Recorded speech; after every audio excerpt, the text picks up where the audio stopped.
Welcome to the 6th edition of the Friday Roundup. You're listening to Choose FI Radio. The blueprint for financial independence lives here.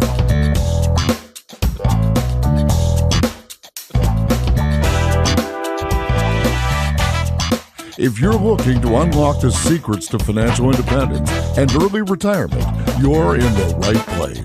Stay tuned and join a community of like-minded people who are getting off the hamster wheel and taking control of their lives in the pursuit of financial independence. Choose FI, your home for financial independence online.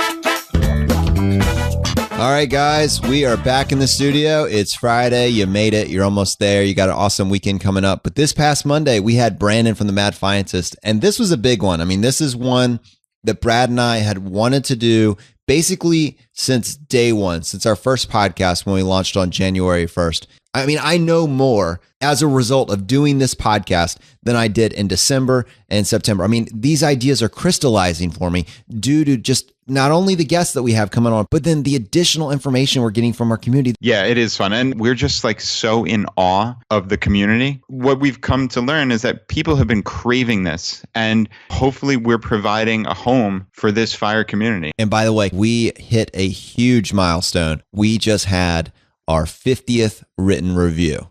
And Brad, do you know who wrote that 50th review? I might. Chad Carson, man. Chad Carson wrote our 50th review. So Chad, thank you so much. And he basically said, I am a guest and a regular listener, and this is one that I recommend to other people. So thank you, Chad. I really appreciate you putting that up. And guys, but that was a big deal, not just because of the comment, but also because we told you from day one that when we get 50 written reviews, that's where we implement the voicemail feature. And that's cool because this is a community-driven show. And the Friday Roundup is a community-driven episode. It's by the FIRE community for the FIRE community. So now that we have the voicemail feature that we're adding, and it's live right now, you can go do it. If you leave us a voicemail feedback, if it adds value, it's going to get played and we're going to get to talk about it and we're going to get to actually use your input on the show. It's just going to add an incredible level of depth. Other people have voicemail features, but they don't get used the same way that we are planning on using it. You guys are an integral part of our show, and we have been wanting to use this feature since literally the first day. So I'm incredibly excited about the depth that feature is going to add to this thing that we as a community are building together. Very, very powerful stuff. Okay, so let's go ahead and dig into this week's episode. We had Brandon from the Mad Fientist, and it was kind of an origin story. So it was a mentality, it was a thought process. And in that episode, for the first time, we introduced the Roth conversion ladder. Now, many of you are already familiar with this idea because maybe you found the Mad Fientist a long time ago. But for those of you that heard about the Roth conversion ladder for the first time, that is going to be the focus of this episode. And so we're going to take some time to show you how that works. But before we do that, I want to go ahead and take a few minutes and just get some general insights from the episode, because I know for Brad, for you, this was an episode you were very excited to do, and you really wanted to go behind the scenes with the Mad Fientist and kind of pull out some of those human elements. Yeah, no doubt about it. And the funny thing was, when we finished recording that episode, as soon as we clicked the off button, you said, wow, that did not go at all how I thought it would go. And I think, right? Yeah, like, no, it's true. I think it went extraordinarily well, but it was definitely different from many of our other podcasts where we dive into content. But what I really wanted to do was to kind of humanize him. He is just such a great guy. I mean, he's super fun, like just a real personable guy. And I think that's kind of lost when you read his articles, not because they're so technical. I mean, while they certainly are technical he's diving into IRS documents, as you put it, 8,200 pages of the IRS, the tax code. But I actually looked that up, by the way. I think that's a real number. Real? Yeah, no, I think it's a real number. I didn't know, so I Googled it. That's what I did. Right. Very, very cool. But I don't think people know the story of Brandon. And in the episode, while he's had 30 plus podcasts of his own, he just interviews people and you don't really get to hear what's going on in his mind or his life really. So one topic that I thought was really interesting, and we did make note of it in the podcast, but just to kind of quote/paraphrase was, he said, early retirees are such a different breed where the standard advice doesn't apply. And he said, I'm looking at this through the very focused lens of early retirement. And that was kind of like the origin for where a lot of his tax optimization and tax planning stuff came about, which was there's so much advice out there that is applicable for the regular office worker who's saving nothing and who just wants to get started. There's a huge place for that, obviously. There's millions of people who listen to Dave Ramsey and who, follow Susie Orman and people like that. But once you get a little bit beyond that and you get into this world of FIRE, you can start saying, okay, not only am I getting so far ahead and expediting my retirement or financial independence is how we really like to term it. But you're expediting that down to roughly 15 years, right? Which in and of itself is amazing. But then you have all these built-in benefits, which, Jonathan, we've kind of unpacked in prior episodes. I know you want to talk about them. So yeah, let's roll with that. This story that we're building is, frankly, it blows my mind every single day, because these are like the secrets. That one person that has something figured out and you're like, if I could just know what it is that they're doing. In many cases, people are dying to share their secrets. They're dying to share these things they figured out. In fact, they write blogs and the biggest problem is finding those different blogs that have those content and then figuring out how to put it into your life. And that's what Mad Scientist did so well. He had a specific scenario. He said, you know what? I'm not going to work for 40 years. I'm not doing it. And then he created these essentially secrets because no one else knew about them, right? And figured out how to distill them and incorporate them into his own life. And then he simplified it down and he created a place for us to get access to the information. And then we now don't have to go into the 8,200 pages of the IRS documents, but now we get to pull those out and then figure out how to take what he's already simplified and then incorporate that into our specific scenario. But the amazing thing is, he's not the only person creating content. He's doing it on these specific tax documents. That's kind of the place that he's made his stand. But there are these thought leaders in all these different places that have done the same thing, that have simplified it. And so Brad and I, what we view is just helping point you to those resources that are already out there, that have already been created. I am not as smart as Brandon, and I am not as smart as most of the people that have done all this research and found all this stuff. My jam, the place that I get is I want to figure out how to take what they've already simplified and incorporate it into an entry-level middle-class lifestyle. And then how does that person win? By learning these simple techniques that really everybody has access to. That's what I love about what we're doing. These aren't things that you only have access to if you're a millionaire or a billionaire. These are the tax hacks for middle-class America, for entry-level middle-class America. And if you start with these, you can start with these at any age. But there's different levers. I love the word levers. I don't know exactly where it came from, but there's different levers that you can pull depending on where you are in life. And we're just trying to accumulate those and figure out how to turn it into a story that you just go pull the ones that work for you. And so for sure, when it comes to tax optimization, you need to go to the Mad Scientist webpage, sign up for his email list, go check out all the content that he has. No one has done a better job at that than he has. It's absolutely fantastic. Yeah, agreed. And the Roth IRA conversion ladder, which we talked about during the Monday podcast, is really the essential piece. And we've talked about this with Justin from Root of Good, certainly, and we're going to have Jeremy from Go Curry Cracker on talking about very similar stuff, which is putting as many dollars as possible into your tax-deferred 401ks, 403bs, 457s, those kind of vehicles, and really getting to access those funds before 59 and a half, which is the typical age that you can access them without incurring a penalty. So that's what Brandon has figured out, is there is this way to convert your typical IRA funds into a Roth IRA and not only avoid the penalty when you actually pull the funds out of the Roth 5 years later, but essentially get it so it's almost tax-free or pretty darn close. So this is kind of outside the scope of just like a Friday roundup, but the three main areas where I see that not only do early retirees and people pursuing financial independence have structural advantages just in life, I would say. But the three main areas that we've seen over the last 23 podcasts are college, for sure. We talked about this with Justin on that episode and this is something that is yet to come. So I know Sun Wu, as we've mentioned, and Edmund T are producing a ton of content around this, and we plan to really unpack this over the coming months. There's a very legitimate chance that early retirees who don't have a huge income, right? You have assets, but you don't have a huge income. There are ways to potentially get college for free or close to free because you look like someone without income.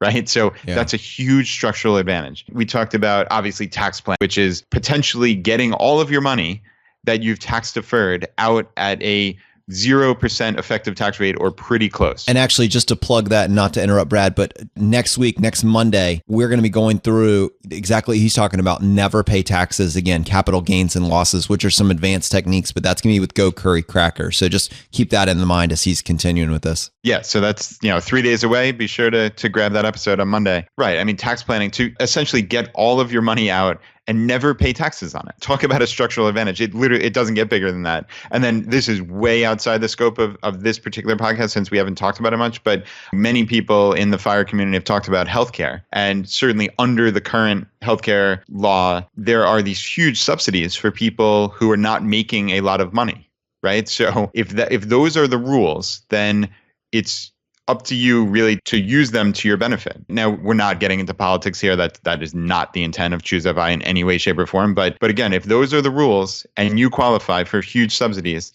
then you can get healthcare essentially for free as well. And I have one additional thought on that. Even if it changes with the new setup, I suspect that there is going to be a huge focus on probably high deductibles. Sure, that's probably going to happen, but also HSAs and probably increasing the limits on HSAs. And you know who has a huge advantage and who's already incredibly focused on using HSAs to get to FI faster? It's the FI community. So I promise, whatever ends up happening, whether it ends up being essentially the same as it is now, or if it ends up pivoting, I strongly suspect, just by the nature of the way we organize our finances, FI and FIRE is going to be positioned to win. If they go with HSAs, we win. If they go with subsidies, we win, because we have already organized our finances to be optimized for those different scenarios. We have large emergency funds to prepare for some sort of thing. We talk about insurance policies and how we like catastrophic type insurance policies where we can handle the small stuff. We want something for the catastrophe. And if we get HSAs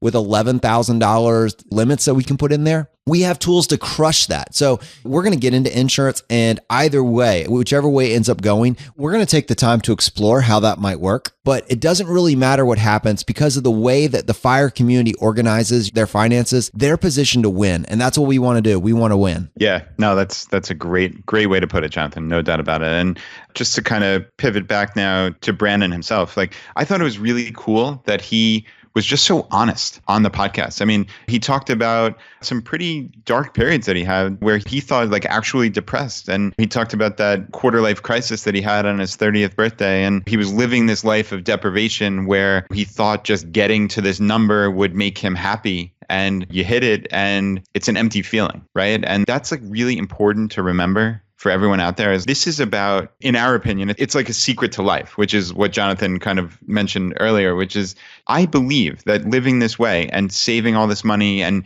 taking control back of your life is really the secret to life. I think we've figured something out, and you all out there in this community are really on the cusp of something huge. And I think it is essential to remember that this is not about money. It's not about the dollar figure that you see on that screen when you log into Vanguard. That does not make you happy. It really doesn't. It's about figuring out what you enjoy in life and to take that time to really think about it. And I just spent this past weekend up in Massachusetts at a retreat, actually. There were about 19 men up at this retreat that my friend Dominic Cortuccio ran. And I had mentioned him on an earlier podcast, and I'll link to his site in the show notes. But one of the things that, in speaking with someone who's this guy Keith, who I met and became friends with over the weekend, I realized he's at a very similar place to me, which is life is good. We have wonderful families, healthy, in shape, have businesses that are doing well and helping people in the world, and everything's wonderful. And yet we were still at this retreat for the real stated goal of it was designing the life you want to live into. And I mean, that's just such a cool concept. And I probably always thought this was the life that I wanted to live into. And yet, while by no means is it empty, I don't mean that in any way, shape, or form, as I have a wonderful life. It's similar to what Brannon has talked about and what Carl from 1500 Days. It's finding that more, finding whatever it is. And this quote from Keith was, I never dreamed past here. So hear that. I never dreamed past here.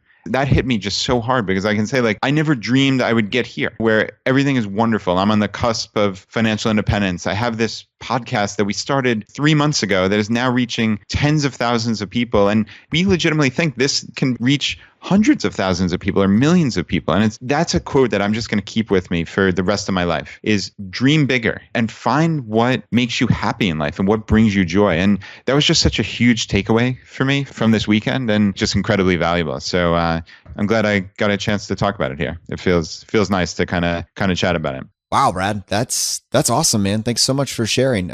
Maybe in a future episode, maybe we can get Dominic to come on the show and share some of his insights with us. I really like that idea of designing the future you want to live into. That's a really, really cool concept. One of the things that struck me is when he basically said, I finally hit my FI number and I didn't feel any different. And he said, of course I didn't feel any different. There's no big difference between 999,000 and $1 million. It's just a number on paper. But when he reoriented himself and focused more on it's not the number. It's never the number. Track your net worth, but you're using it as a tool to track your progress towards your goals. Find out what your goals are. Is it to spend more time with family? Is it pursue your passions? And when you're setting your goals, set SMART goals, which is an acronym that maybe I can explain in a future episode. I do it now, but I'm pretty sure I've forgotten some of them. But figure out what your goals are. And then the money can be a useful metric to see whether or not you're getting close to it, but it is not the end goal. $1 million is not going to make you happy if it's in a vacuum where you have no friends and no life and no relationships. But if money is a tool that allows you to then maybe move yourself down away from a job that's requiring you to work 80 hours a week and down to something that allows you to spend more time with family, allows you to spend more time in these relationships. It allows you to claw your weekends back and spend more time with your kids. Figure out what that actually looks like, what those goals are. And that's where you have to make your focus. But obviously, money is an extremely important tool, and it's a metric you can use to evaluate how close you are to getting to your goals. Yeah, and that ties in perfectly to Brandon's story about how him and his wife, Jill, quote, went crazy spending. Right, which was really kind of cool, where he went from this deprivation mindset to just kind of, as he put it, testing the upper limits on what the spending could be. And again, as he put it, like they're not going out and buying a Mercedes or buying some huge McMansion, because that's not what he values. It's going out and spending time with friends. It's traveling. It's going to that brewery and not worrying about buying a $17 entree as opposed to a $9 entree, right? And it only amounted to a couple $1,000s in difference at the end of the year, which in all honesty to Brandon is completely immaterial. But the couple $1,000, but that value of just being able to live and buy what he wanted and what he valued you can't put a measure in that. It's really amazing. And he said also, to kind of paraphrase a couple quotes, it felt like I could have and do everything I wanted. And over the years, I've figured out what that is. That's a really deep quote if you think about it. Spent years trying to figure out what he values and what he gets enjoyment out of. And he's there and he's now allocating his money and his time and his resources to further those goals. That's huge. It's not about sitting in the woods in Vermont in your house and splitting a hamburger from McDonald's and this ultimate deprivation mindset. And obviously he didn't do that, but he said, don't put that curse on me, Ricky Bobby. Yeah. But you know what I mean? It's about just finding where and what you value in life. So yeah, I thought that was huge. Well, here's the life hack component to that. So we always talk about getting people to just love this entry level middle class lifestyle, which I think gives you that sweet spot medium of comfort, but without all the waste that comes along with maybe the next level, which is maybe the upper middle class lifestyle, where you have to have your kids in the private school and you have to have a new car and have all the payments that come with all that stuff, the 6 bedrooms, 5 bedrooms, whatever it is. Entry level middle class lifestyle gives you all of that comfort without all the waste. And then what we do over and over again, and I think this is what you're seeing, this is what we're doing in my life every single year. We get a little better at this. And what I think our audience is doing probably, especially if they're listening to us and using some of these things that we've talked about, each year they're looking at waste. They're getting rid of it. They're going down to essentially down to the baseline. This is what Brandon did too. You go down all the way to the end and then you say, okay, I've gotten rid of it. Am I enjoying my life now at baseline? What do I need to add back? And then you can make the value choice on what is actually bringing value to your life. Is your $150 a month cell phone bill, is that bringing you $150 a month worth of joy on a month after month basis? What if you got it down to $30 a month? Would that bring you 90% of the same joy as your $150 a month cell phone? So it's kind of, you're looking at things. Why am I spending the money on this? Is there a better choice? What is the worst that could happen if I tried to make this better choice?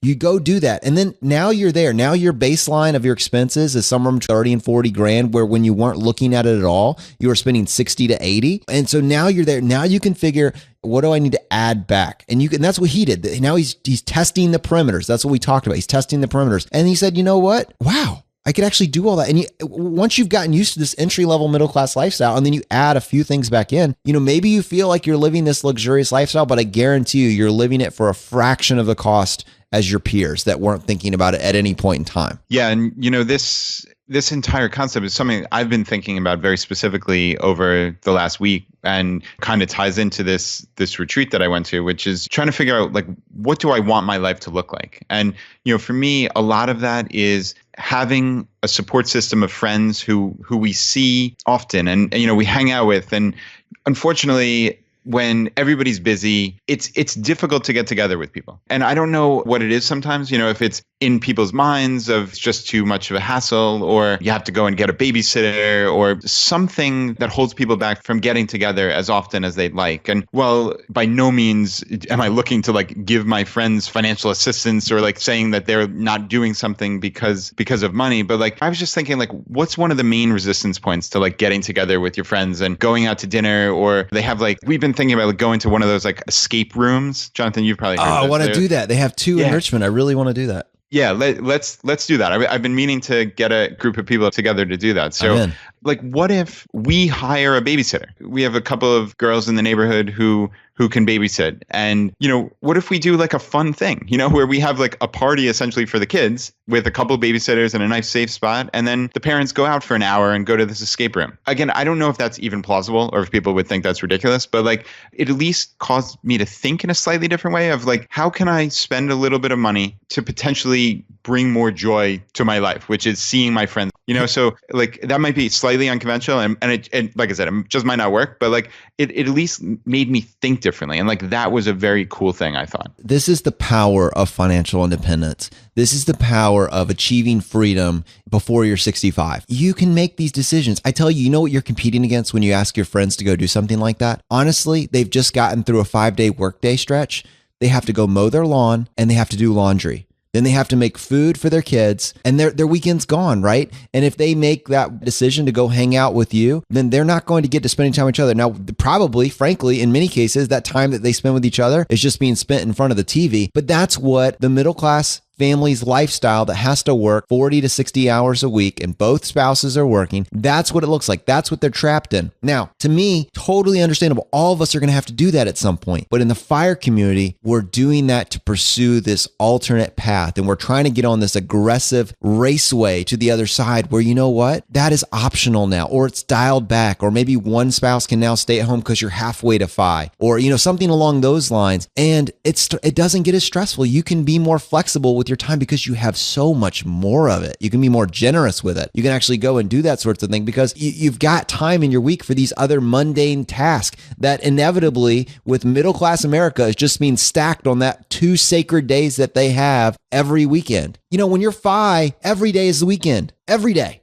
Yeah, and I know I'm trying to really maximize that and not just kind of waste days anymore, which even when you do have the flexibility, it's easy to get into that rut.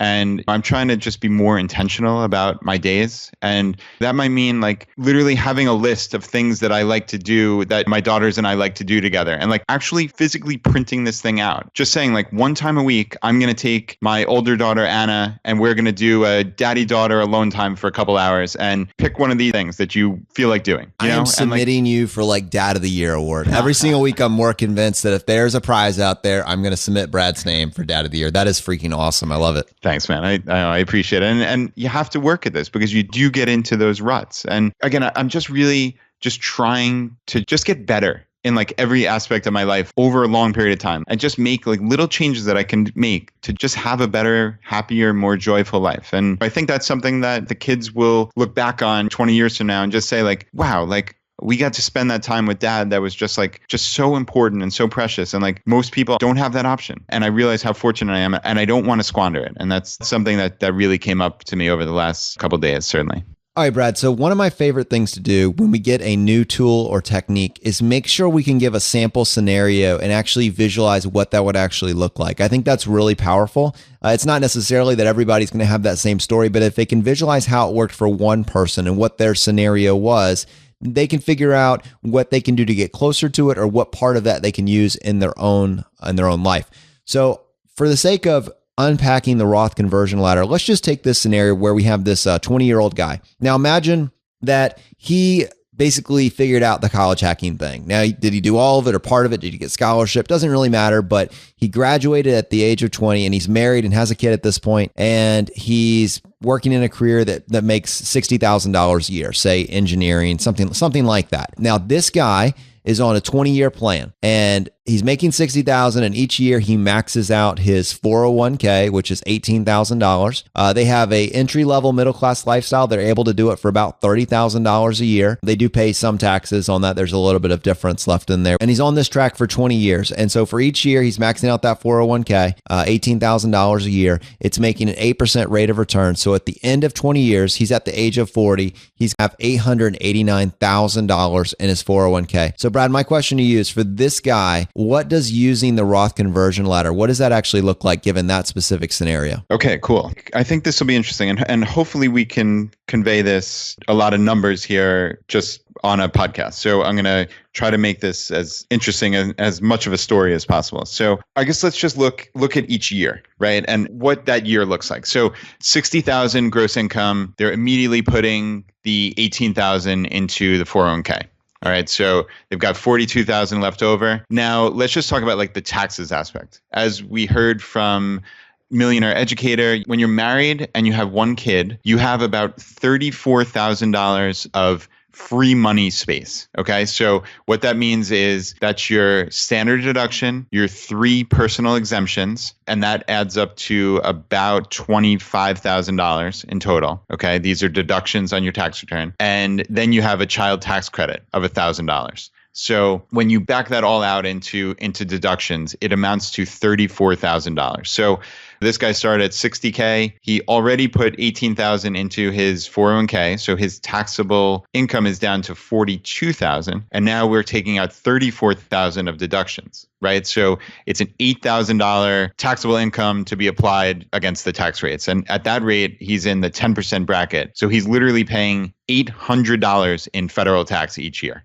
on a $60,000 income. So this is just back of the envelope. So please, if we're getting the numbers a couple $100 off, just bear with us here. But he's spending very, very little in federal tax. So Jonathan said this family has $30,000 worth of expenses each year. So he's got the $42,000 that they're actually seeing after the 401k contribution, less, let's say about $1,000 in taxes. So they're down to $41,000 of income and spending $30,000 on their expenses each year. So not only are they putting away $18K into the 401k every year, but they're saving $11,000 into their just regular taxable savings accounts. So Jonathan did the calculation on the 401k of what that would look like after 20 years, which would be about almost $900,000. And if you save this $11,000 a year into the taxable savings, which would amount to $916 a month, at an 8% return, that's $540,000 in your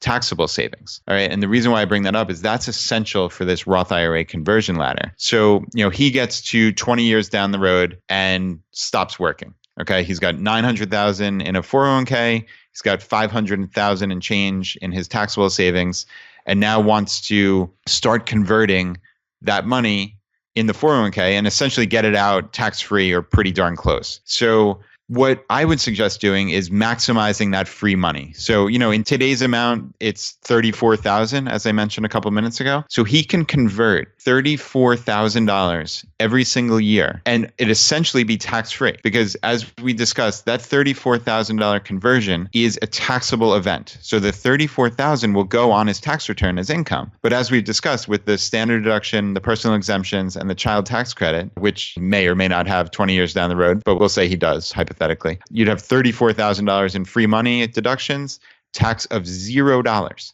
So that's the amazing part about this Roth IRA conversion ladder is this guy was only paying $800 in taxes a year on the earnings side. He's paying $0 in taxes each year on the converting side and can do that indefinitely.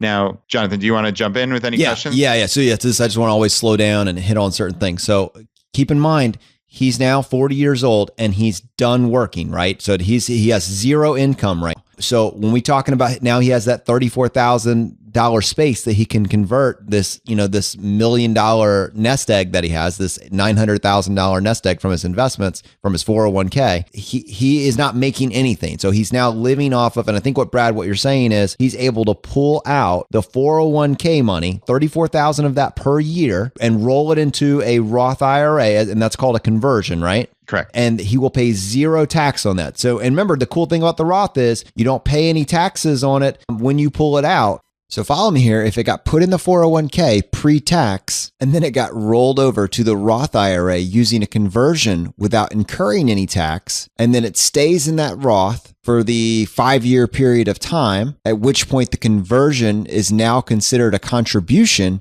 and then you can pull contributions out of the Roth tax-free, then that's what you call winning.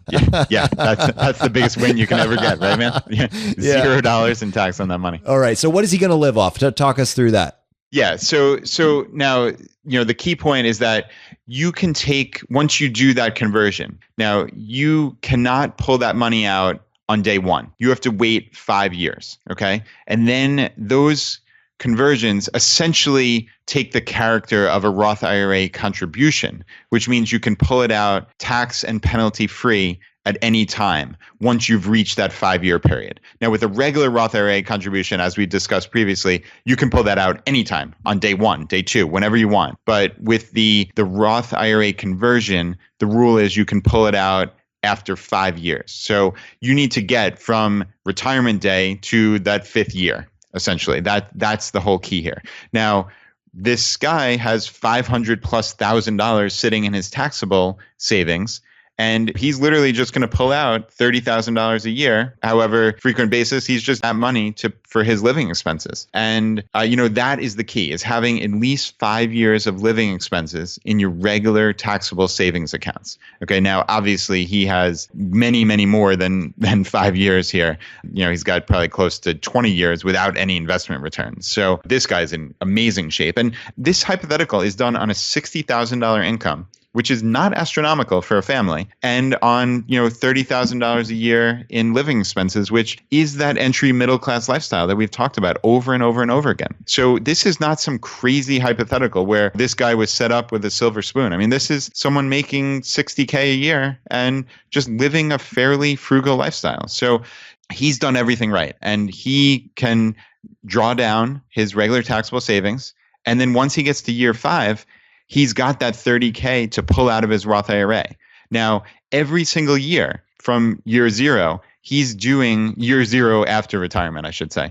He's doing that conversion up to the maximum amount of free money. The 34,000 or whatever it is indexed for 20 years from now, but we'll say the 34,000. And every single year he's doing that. So that's what's creating this ladder. So in year 6, he's pulling out the $34,000 that he converted 5 years prior to that. Year 7, he's pulling out from 5 years prior to that. So it's this ladder that you keep going. And then once you get past year 5, you just keep laddering, and you don't have to pull out of your taxable accounts anymore. You can pull out of wherever you want. I hope somebody tweets that over the weekend. Keep on laddering, baby. Keep on laddering.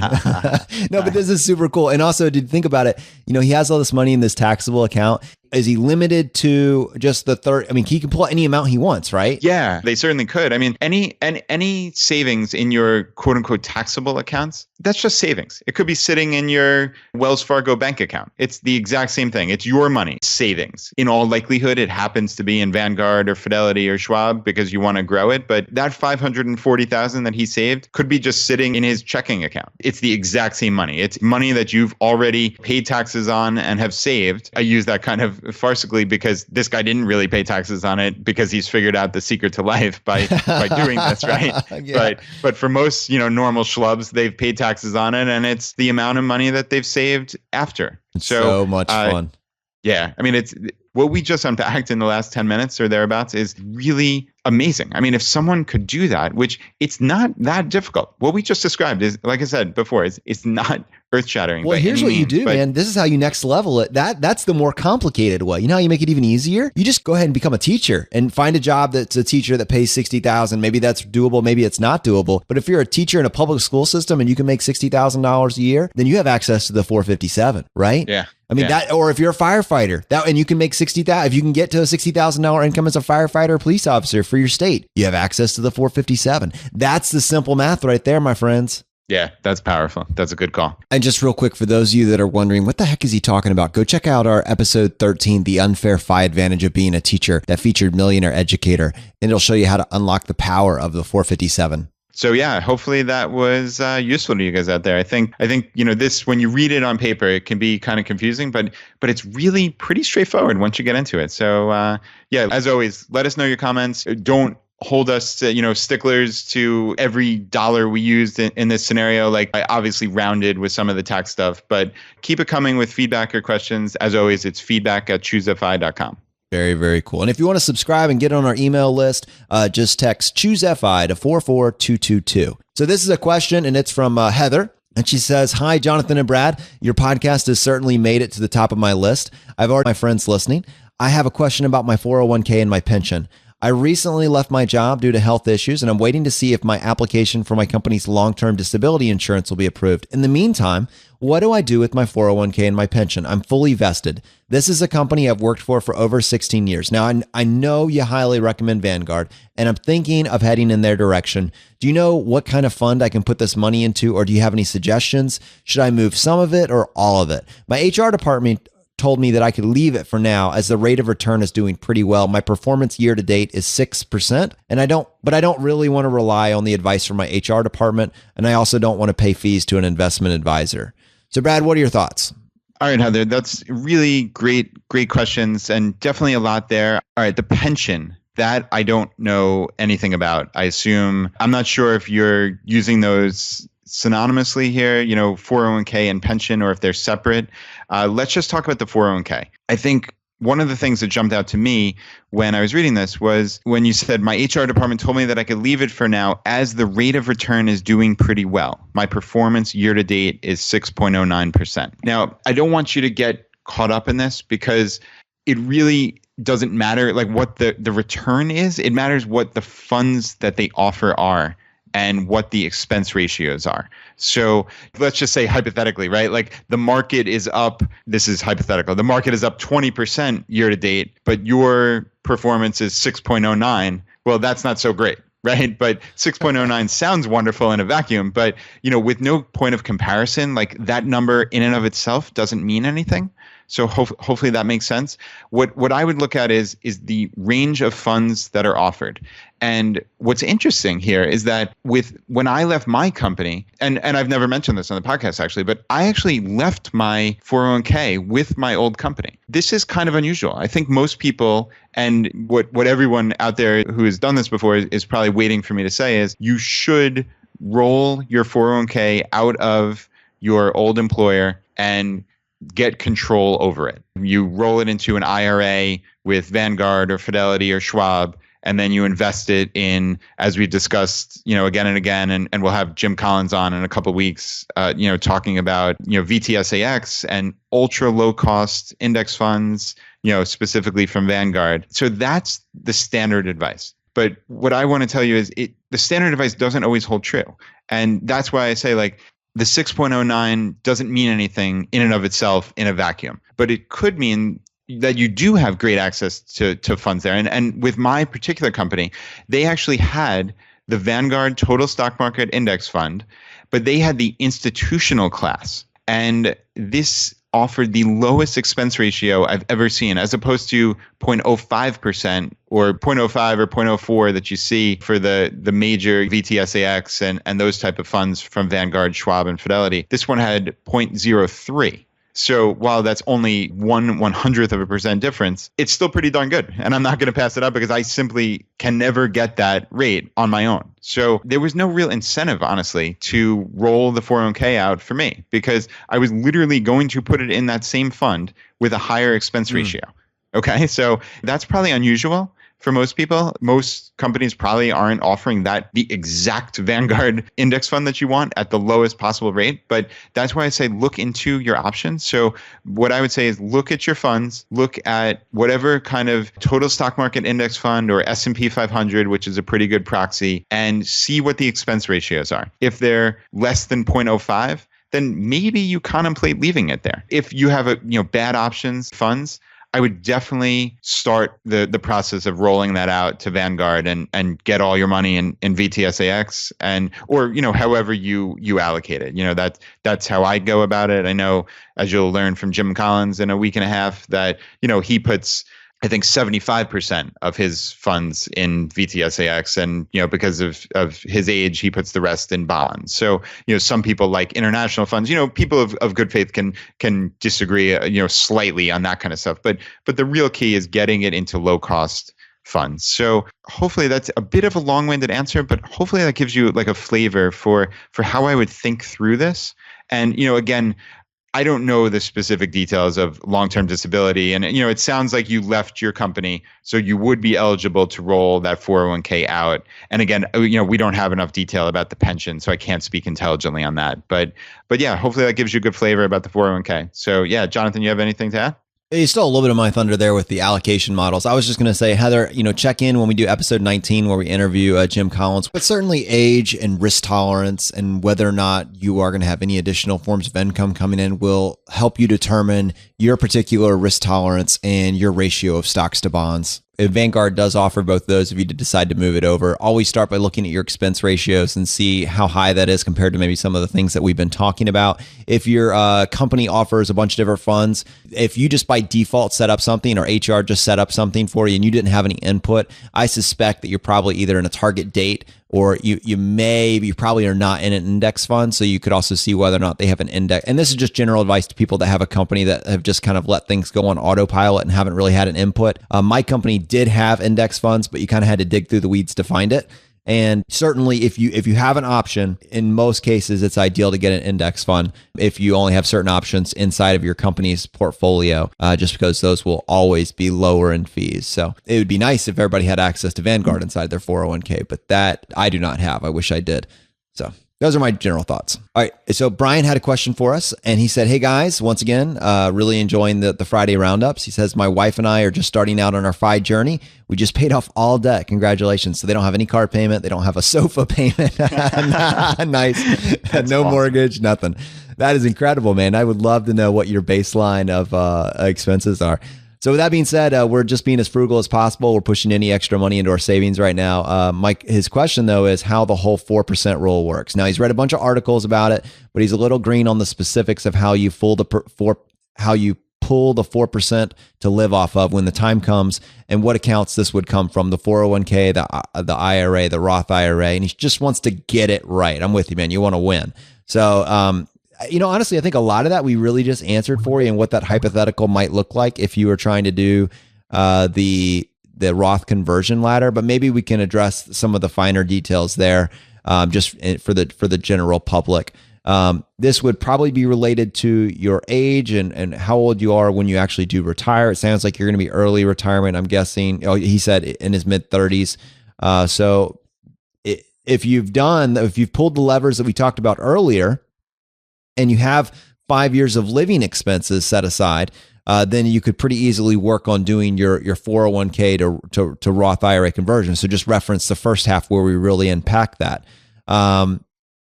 If you didn't have that, if you didn't have the 5 years of living expenses, what would be the next best bet, Brad? Do we have another option for that?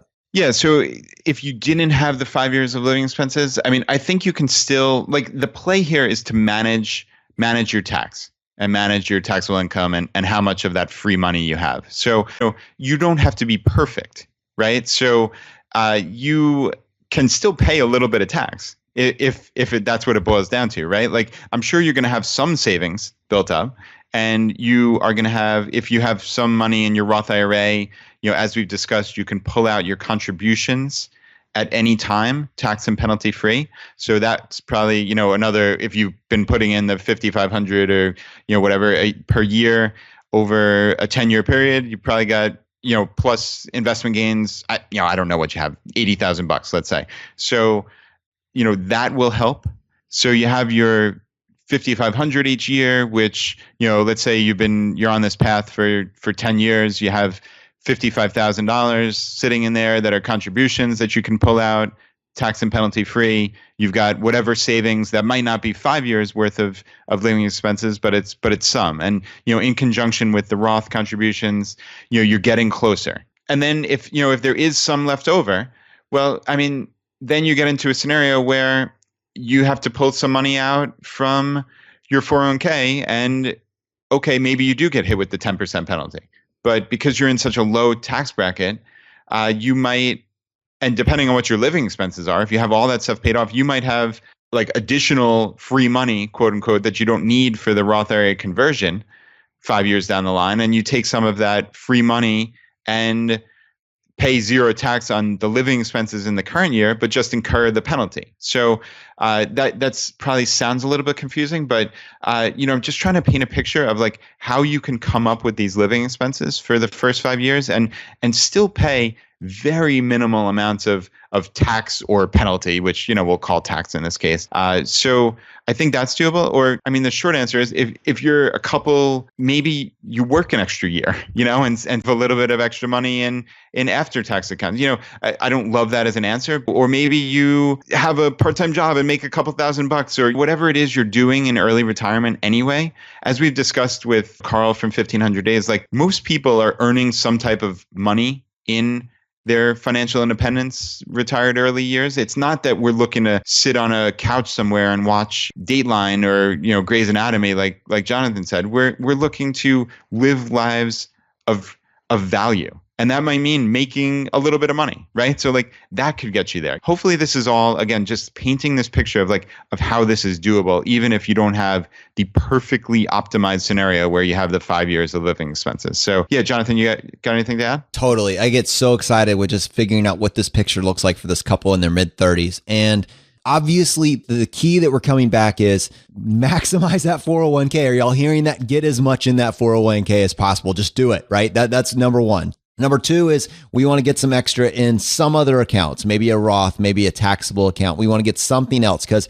once we get this Roth conversion ladder that we're talking about rolling, we're going to need about 5 years of living expenses. In a perfect world, that's what we have. But then the other half of that, this is why FI wins. We win, right? It's because a lot of times what we're doing, we're buying freedom and flexibility. And this isn't the early retirement podcast, right? We're not saying do nothing for do nothing. The internet retirement police, stay away from us. That's not what we're saying. Will I probably be doing this podcast long after I'm financially independent? Yeah. You know why? Because I love it, right? Will I be doing real estate after I'm financially independent? Absolutely, because I love it. And so what we're encouraging y'all to do is focus on FI. Let's get to FI.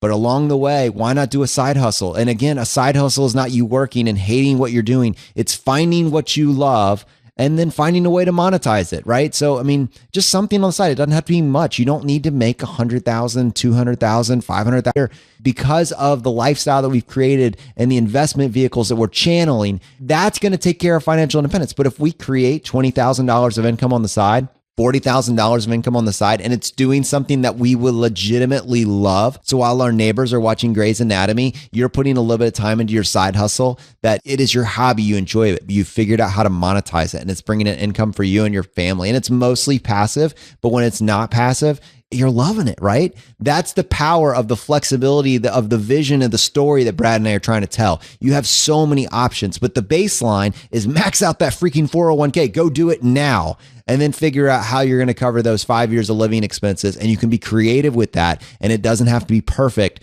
but that's what it looks like. That's the conversation. All right. So next, let's just talk real quick about where ChooseFI is going. So college hacking just got real, guys. Edmund T., who is our first contributor at ChooseFI, dropped the article on dual enrollment. These things are going to drop in a somewhat structured order for you guys. We're finding like thought leaders and contributors that want to put their ideas in a place, this compository where you can just get all this great stuff. And you can figure out how to apply it. And so Edmund dropped this one. Dual enrollment is what the article is about. And it's something that most people have known about or known somebody that did it at some point. But in the FI community, we focus on winning, right? And so with dual enrollment, what if you actually applied that to your entire college experience, not as just something you accidentally fell into and did it one time and happened to get credit, but as a way to cut the time that you have to spend and the money that you have to spend in college in half? That's the power of dual enrollment. And Edmund T. just dropped that article. It's on ChooseFI. It's a featured article. You can also go to College Hacking on our website and you can go read that. And it is super powerful. And it is what it's one of the main tools I will be looking at for my child as they pursue college. The FI community is going to look at college differently. We have plans for this. And our plan is not that you don't do college. I want to specify that. You don't have to. I think you can still earn money other ways. But what we have been saying from day one is that it's bloated, it's inefficient. And to come out of school with $80,000 in student loan debt to make $40,000 a year is ridiculous, totally ridiculous. So we're going to crush this system. And Edmund T is stepped up to show us how. Check out that article on dual enrollment. Next, here's my plan. Right now, Sun Wu has just written his first draft on how to hack college through the FAFSA.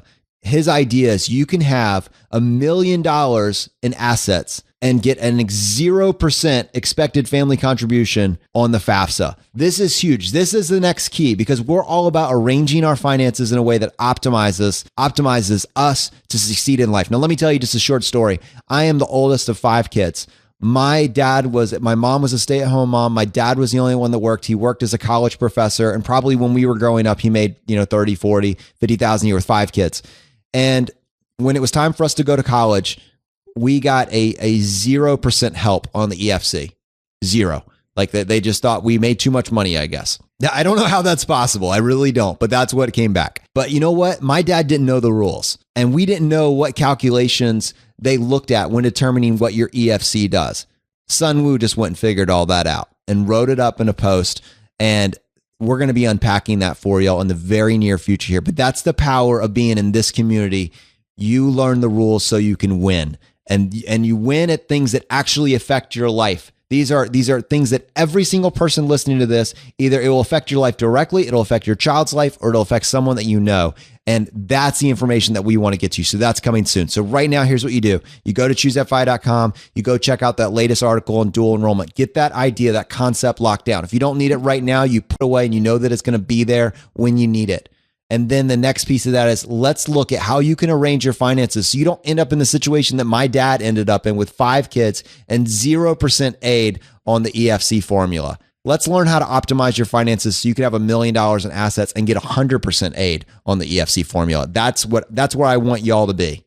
All right, Brad. Now you got 2 kids. One of them's 9 years old. This is gonna be a reality for you in the near future. Does dual enrollment and how to hack the FAFSA sound like something that you could use for your kids over the next 5 years? Yeah, no doubt about it. I mean, geez, that's if you could save hundreds of thousands of dollars potentially just by being a long-term thinker. And at the heart of what we're doing here with this whole community and with ChooseFI is we're not looking for instant gratification, right? We're looking for being smart over an intermediate period, right? Most people think of long-term as 40, 50 years, and it's hard to conceptualize that. But most people, 10 years, they realize how quick 10 years goes. Right? Like if I can start today planning for college 9 years from now, yeah, I mean, I can conceptualize having to cut that check for college and how painful that will be. So I'm ready to get rolling as soon as I can see that article by Sun Wu. So I can't wait. All right, very cool.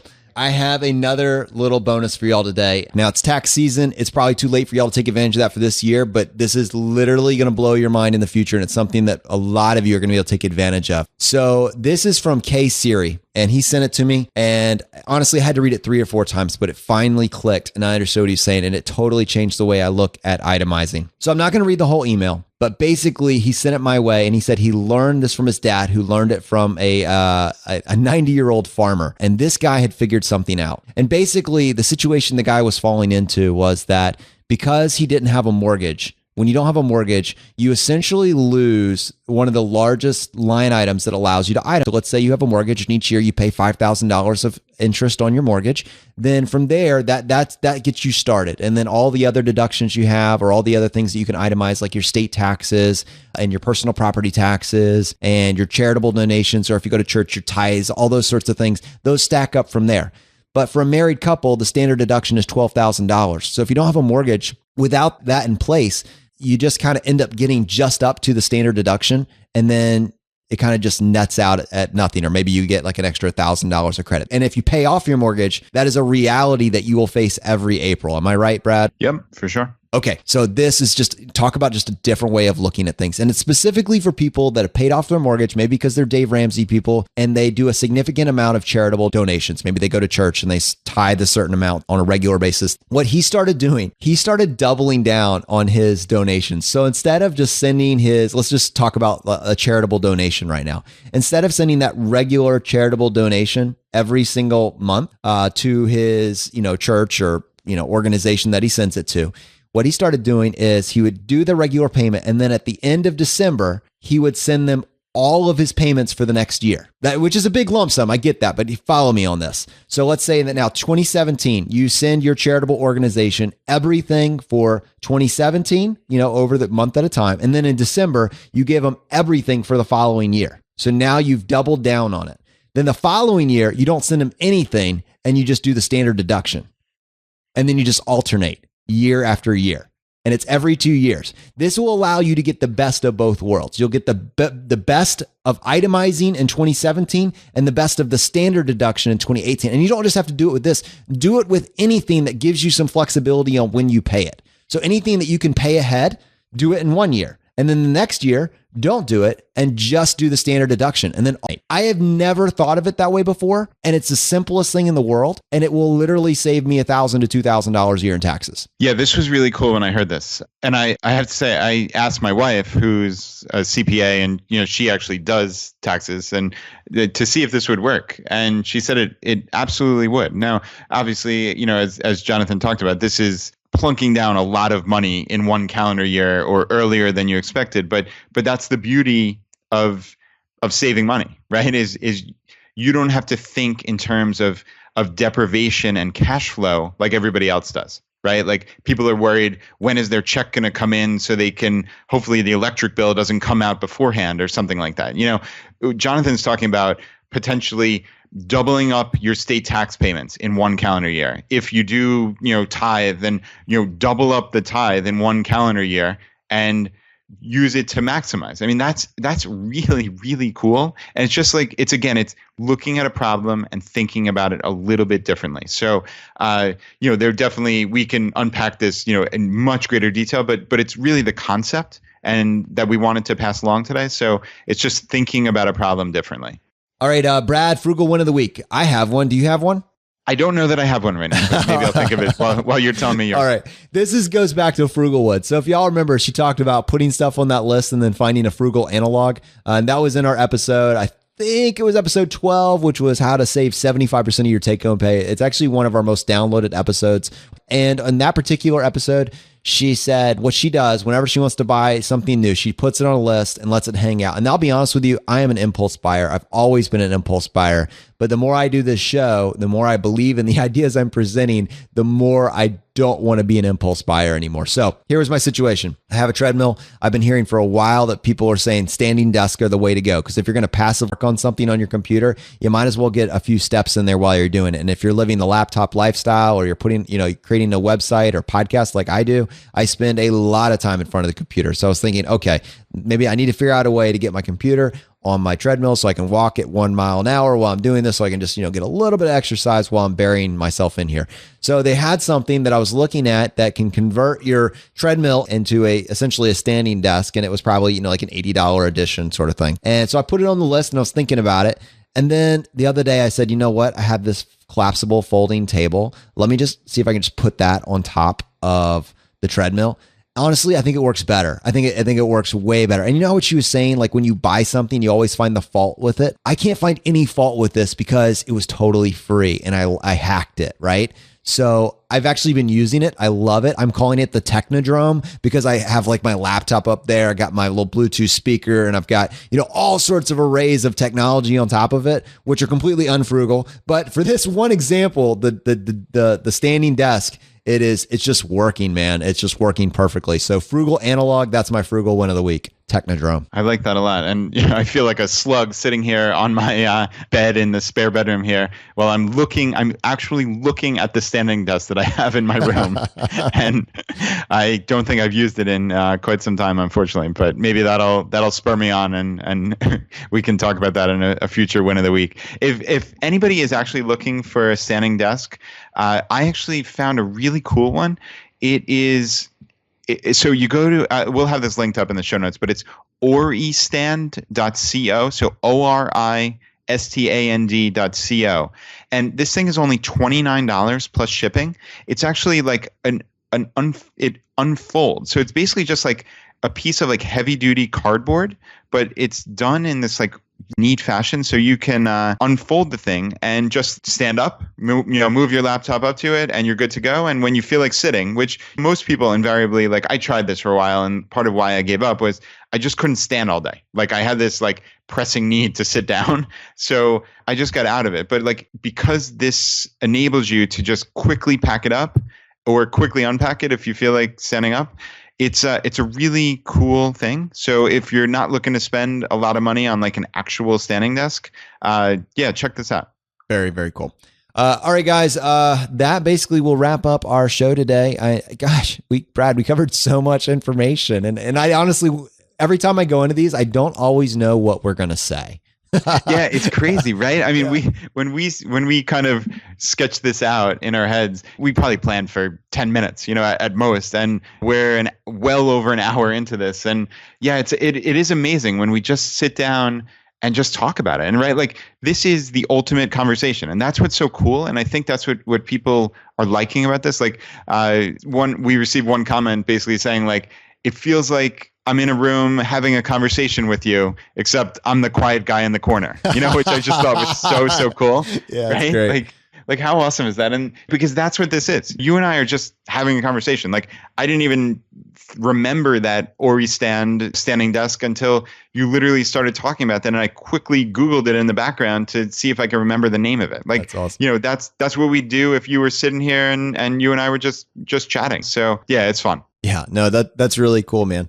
And just as a reminder, the voicemail feature's live. So go leave us a voicemail. We love your feedback. We want to include you as part of the show. So definitely hop on that. You can just go to choosefi.com. You'll see the voicemail on the sidebar there. We're excited to answer your questions. We're excited that now you don't have to be the quiet guy in the corner. You can actually say something to us and we can incorporate. That's what we're about. That's what we're going to do. So this show just got real. The fire is spreading. And thank you for telling everybody you know about it. We can see it and it's super cool. Please leave us a iTunes review. Let us know if you got value from the show. You can go to choosefi.com/iTunes.